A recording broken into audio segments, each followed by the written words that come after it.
नमस्कार, मेरा नाम है डॉक्टर पुरु धवन और आज इस वीडियो में आपको देने वाला हूँ वो फ्री डाइट जो आपके क्रिएटिनिन लेवल को डाउन कर सकती है।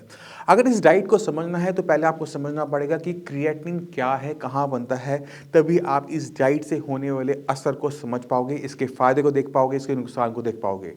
तो क्रिएटिनिन जो है वो एक प्रोटीन होता है, वेस्ट मटेरियल होता है जो कि हमारी मसल्स बनाती है। यानी हमारी जो मसल्स हैं वो फैक्ट्री हैं क्रिएटिनिन बनाने की। अगर हमने अपनी बॉडी के अंदर बिना पैसा खर्च किए free of cost creatinine down करना है तो वो बहुत आसान होता है, उसके लिए किसी भी ट्रीटमेंट की ज़रूरत नहीं होती। मैं फिर से करूँ, किसी भी ट्रीटमेंट की ज़रूरत नहीं होती। आपने अपना बस वज़न गिराना है, आपने घी या तोरी टिंडा उबाल के खाना है, हल्दी नमक के साथ खाना है। आपका क्रिएटिनिन डाउन होना शुरू हो जाएगा आपके वेट के साथ। और अक्सर हम ये देखते भी हैं, बहुत सारे डॉक्टर्स भी होते हैं जो इस तरह की डाइट पेशेंट को रिकमेंड करते हैं। Patient day by day weak होता चला जाता है और पेशेंट की कंडीशन सुधरने की जगह खराब होनी शुरू होती है। अब आप सोच रहे हो कि क्रिएटिनिन डाउन हो रहा है, कंडीशन कैसे खराब हो रही है, जबकि क्रिएटिनिन डाउन होने पे कंडीशन बेटर होनी चाहिए थी। मैं आपको समझाने की कोशिश करता हूँ। जब आप सिर्फ घिया तोरी टिंडा उबाल के खा रहे होते हो, यानी आप अपना वेट डाउन कर रहे होते हो, तो आपकी बॉडी में एनर्जी लो रहनी शुरू कर देती है। बॉडी में खाना प्रॉपर ना जाने की वजह से हीमोग्लोबिन नहीं बन पाता। आपकी बॉडी में प्रोटीन ना जाने की वजह से आपके टोटल प्रोटीन में कमी आनी शुरू होती है। रिजल्ट क्या होता है कि छाती में, फेफड़ों में, टांगों में पानी भरना शुरू कर देता है। अब क्रिएटिनिन लेवल आपका मान लो कि 4 था, वो घट के 2.5 आ भी गया, वहाँ पे वो टिक नहीं पाता, क्योंकि आप जब खाना नहीं खा रहे तो आपकी किडनी को भी खाना नहीं मिल पा रहा। और जब किडनी को खाना नहीं मिल रहा तो वो किसी भी कीमत पे सही नहीं होने वाली। तो ऐसे पेशेंट में एक खास चीज़ देखी जाती है कि क्रिएटिनिन जो 4 से 2.5 आया था, वो वहाँ पर से मुश्किल से महीना भर टिक पाता है और उसके बाद वो दोबारा से बढ़ना शुरू करता है। मगर अब क्रिएटिनिन भी बढ़ने लगा है, अब बॉडी में वीकनेस भी है, पेशेंट का उठना, बैठना, चलना सब कुछ मुश्किल हो चुका है। पेशेंट की बॉडी में पानी भरने लगा है, अब पेशेंट को डायलिसिस भी करवाना पड़ रहा है। अब जब पेशेंट डायलिसिस करवाता है तो उस पे लंबा टाइम सर्वाइव नहीं कर पाता, क्योंकि बॉडी में वीकनेस है। वीकनेस क्यों थी? क्योंकि हमने खाना-पीना बहुत बदल दिया था। तो मैं ये जो डाइट है अपने किसी भी पेशेंट को एडवाइस इसलिए नहीं करता क्योंकि ये बहुत लंबा टाइम नहीं चल पाती। आपका क्रिएटिनिन डाउन हो रहा है, रिपोर्ट में बहुत अच्छा लग रहा होता है, बट वो बहुत टेम्परेरी होता है। आपको समझना पड़ेगा कि किडनी क्यों खराब हो रही है। आपने डाइट बदली थी, अपना बीपी कंट्रोल में नहीं किया, आपको शुगर कंट्रोल नहीं किया, तो जो क्रिएटिनिन डाउन हुआ था वो सिर्फ मसल मास, यानी जो हमारी क्रिएटिनिन की जो फैक्ट्री है उसे छोटा करने से हुआ था। अगर यहीं पर आप दूसरी तरीके से काम करते, अपनी बीमारी को समझते कि आपकी किडनी को किस चीज़ ने नुकसान पहुंचाया था, तो अगर आपकी किडनी छोटी हो रही है तो चांसेस ज़्यादा होते हैं कि किडनी को नुकसान पहुंचाया है बीपी ने। आपका बीपी कंट्रोल में था या नहीं था? अगर आपका बीपी कंट्रोल में आप ले आते हो तो किडनी को और नुकसान नहीं होता। आपका क्रिएटिनिन लेवल 4 था, वो 4 पे ही टिका रहता है, क्योंकि अब किडनी को और नुकसान नहीं हो पा रहा। तो ज़रूरी क्या है? पहले उस बीमारी को हटाना जिससे आपकी किडनी को नुकसान हो रहा है, चाहे वो बीपी है, चाहे वो शुगर है। एक बार ये बीमारी की जड़ कंट्रोल में आ जाती है तो किडनी को और नुकसान होना बंद हो जाता है।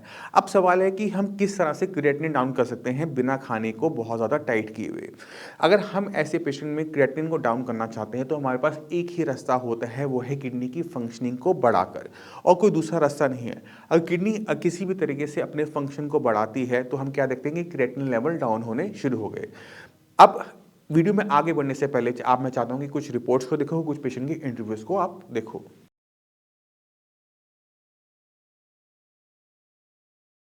नमस्कार, मेरा नाम है डॉक्टर पूरू धवन और आज हमारे साथ पेशेंट हैं मिस्टर अमित।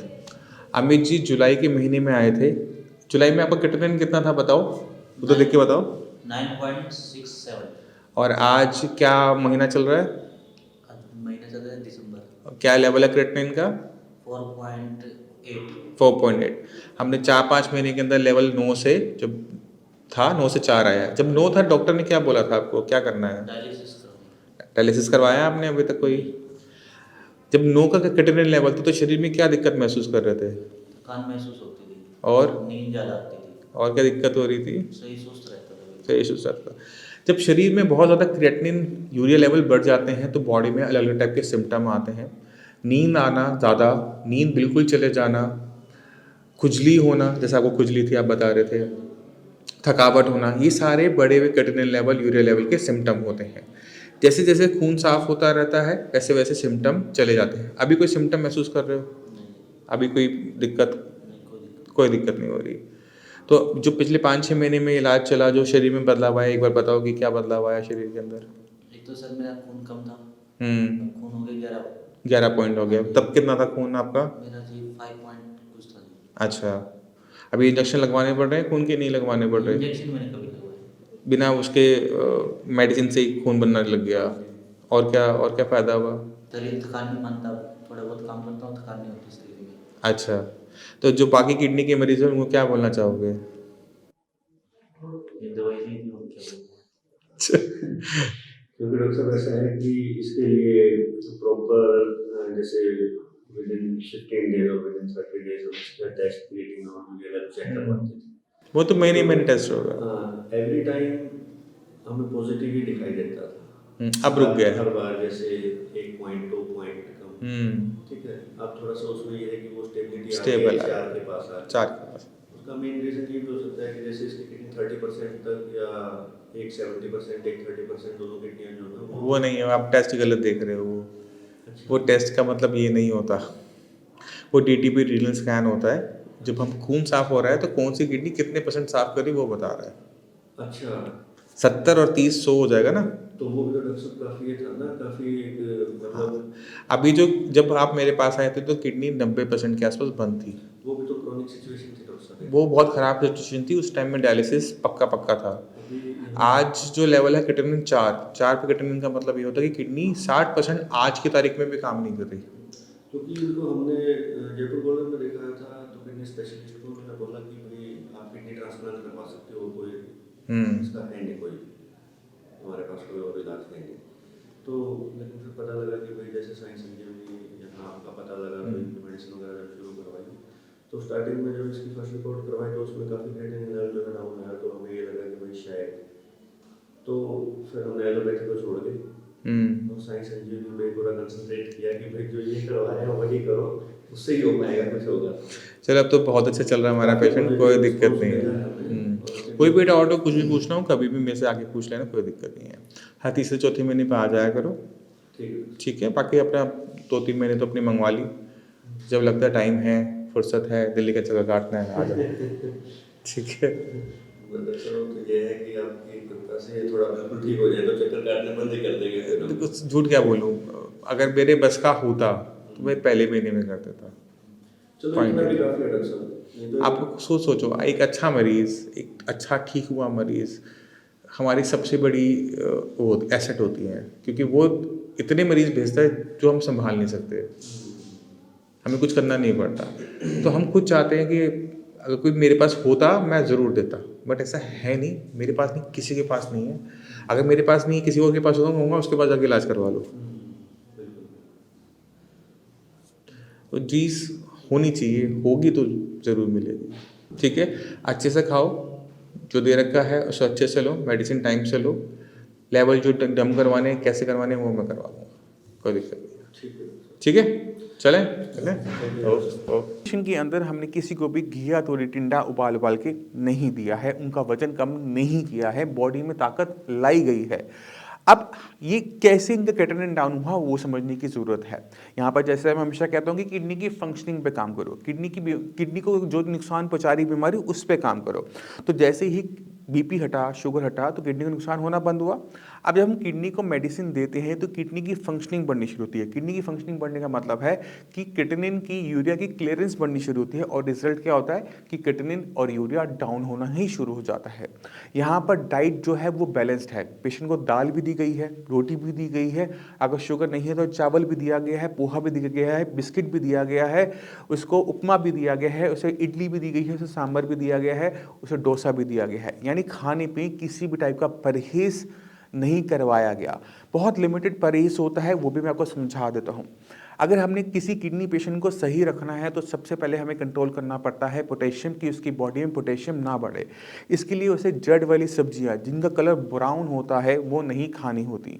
अब सब्जी जो ब्राउन ज़मीन के नीचे लगने वाली ज़रा सी होती हैं, आलू, शकरकंदी, अरबी, जिंगन, कचालू, अगर आप इन सब्जियों को अपनी डाइट से बाहर निकाल देते हो तो पेशेंट की बॉडी में पोटेशियम नहीं बढ़ता। और सब्जियां कौन सी होती है जिसको हमें नहीं खाना होता है या अवॉइड करना होता है, वो है हरे पत्तेदार सब्जियां, यानी पालक, बथुआ, मेथी, सरसों, धनिया, पुदीना। इनकी साग और चटनियां मना होती हैं। यानी आप पुदीने का पराठा खा सकते हो, मेथी की रोटी खा सकते हो, आप और कोई चीज़ बनाना चाहते हो आटे के साथ गूंथ कर आप वो खा सकते हो, आप बस इनका साग और चटनी नहीं बनाओगे।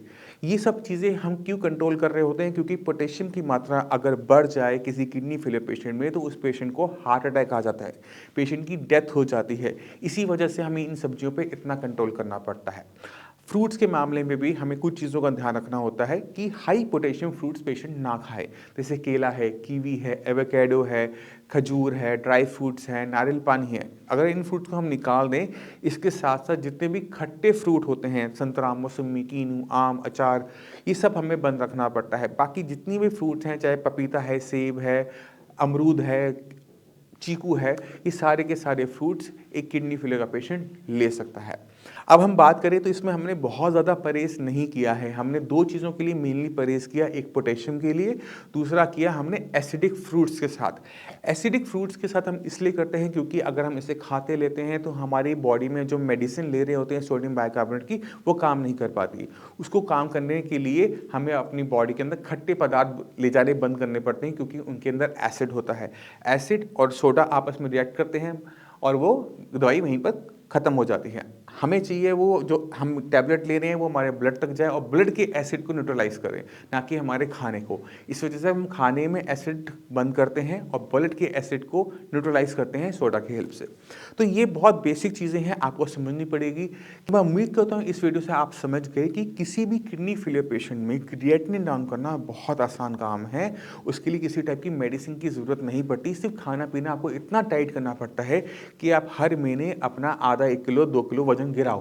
मगर आपकी भी वजन गिराने की एक लिमिट है, उस लिमिट में आपको दिक्कत होगी, आपकी बॉडी में वीकनेस आएगी, आपकी किडनी जो काम कर रही है वो काम करना भी छोड़ देगी, उसके बाद कोई डॉक्टर आपकी मदद नहीं कर पाता। तो इस तरह की डाइट को फॉलो करना कभी भी एडवाइस नहीं होता।